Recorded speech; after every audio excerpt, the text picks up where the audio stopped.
C'est fait, la flotte française a reçu l'ordre d'appareiller. Mitterrand et Thatcher ont signé le tunnel, c'est du béton. Fourron un nouveau tour de carrousel en ce moment même.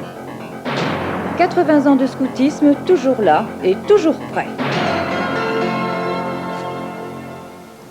Mesdames et messieurs, bonsoir.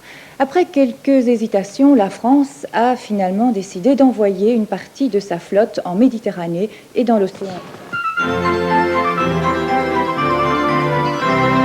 Monsieur Météo, bonsoir. On attend votre petite amélioration avec impatience. Et puis, vous m'avez dit que ça pourrait même s'arranger la semaine prochaine. Oui, c'est vrai, Jacqueline. Vous savez, dans la situation dramatique que nous connaissons, les météorologistes cherchent bien sûr la moindre petite chance d'amélioration. Je vous rassure tout de suite, celle dont j'avais parlé, elle est là. Mais il apparaît maintenant une petite chance aussi pour la semaine prochaine. J'espère qu'elle se confirmera. La zone de mauvais temps que l'on voyait hier sur les îles britanniques est chez nous. Vous le constatez maintenant, il pleut dans toutes les régions. Voilà comment elle apparaissait déjà à 14 h. Et vous voyez qu'elle est suivie de quelques éclaircies. C'est la petite amélioration dont nous allons profiter. Mais déjà plus loin, il y a une autre zone de pluie. Alors demain, on sera assez vite débarrassé de cette histoire-là, de cette zone de pluie, vraisemblablement vers le milieu de la matinée. Et voilà la petite amélioration en question qui devrait tenir le coup à peu près jusqu'à samedi. Alors samedi, cette zone de pluie là va passer fortement atténuée, ce sera surtout des nuages, un peu de précipitation aussi.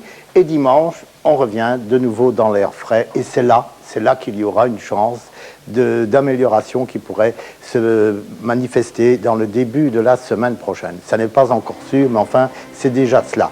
Alors, ce soir, eh bien, ce sera comme d'habitude, vous entendrez la pluie tambouriner sur vos vitres. Demain matin, les nuages se disperseront relativement vite vers le milieu de la matinée. Vous voyez qu'on aura déjà de petites éclaircies qui deviendront un peu plus larges dans le courant de l'après-midi. Vous passez une nuit relativement douce, 11 degrés pour l'Ardenne et 14 pour les plages.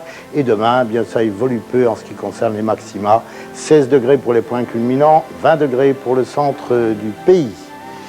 Encore une saison pourrie, priée pour les pauvres campeurs comme pommes à la vapeur à mariner dans les prairies. Voilà un quatrain de l'huile d'Aragon qui est, ma foi, de circonstance.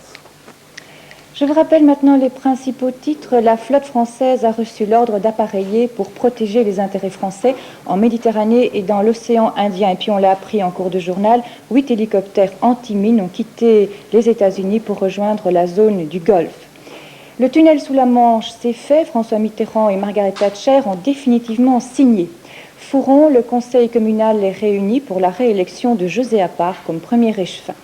JT Dernière vous sera présenté tout à l'heure par René Thierry, qui recevra l'auteur d'un livre, Kénizé Mourad, qui a écrit De la part de la princesse morte aux éditions Robert Laffont. Voilà, fin de ce journal. Je vous remercie de l'avoir suivi. Je vous souhaite de passer une excellente soirée. À demain. Bonsoir.